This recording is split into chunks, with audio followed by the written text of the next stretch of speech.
بسم الله الرحمن الرحیم. السلام علیکم ورحمت الله وبرکاته.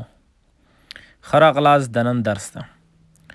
ګران ملګرو، په دې درس کې مونږه ساینس پیژنو او ساینس څیړو. د هغې تعریف څه ده او د هغې ډولونه څه دي. ګران ملګرو، ساینس چې ده په لغات کې علم ته ویل کیږي یا دانش ته ویل کیږي. یعنی هر درس نه، هر خبرې نه چې مونږ یو شی زده کوو هغې ته ساینس ویل کیږي.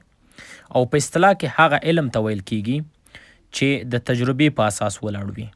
یعنی کم علم چې مونږ ثبوتوی شو هغې ته ساینس وایي. ساینس ګران دوستانو په دوه ډولو ویشل کیږي. یو چې دا اجتماعي علوم دي.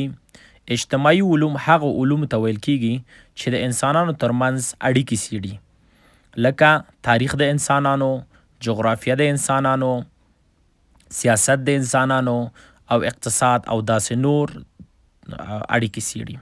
او دویمه برخه چې دا هغه طبیعي علوم دي. طبیعي علوم هغه علوم ته ویل کیږي ګران ملګرو چې طبیعت څیړي. یعنی کوم شیان چې په طبیعت کې موجود دي دی څیړي. او په عمومي ډول طبیعي علوم چې دي په دوه ډولو ویشل کیږي. یو چې دا فزیکي علوم دي. فزیکي علوم هغه علوم ته ویل کیږي چې غیر ژوندي یا مړه یا غیر حیه موجودات څیړي. یعنی کوم شیان چې ساه نه لري او ژوندي نه دي تر څیړنې لاندې نیسي.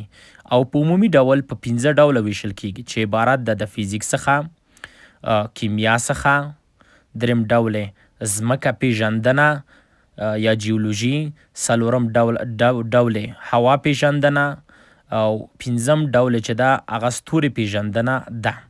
دویم برخه د طبیعي علومو چې ده دوستانو هغه بیولوژي ده. بیولوژي هغه علومو ته ویل کیږي ګرانو ملګرو چې ژوندي موجودات کوم شیان چې ساه لري، ژوندي دي، حیه دي، هغه تر څیړنې لاندې نیسي. او په دوه ډوله ویشل کیږي. یو چې د زولوژي د حیواناتو علم یعنی حیوانات څیړي، او دویم ډول چې دا بوتاني ورته وایي د نباتاتو علم دی.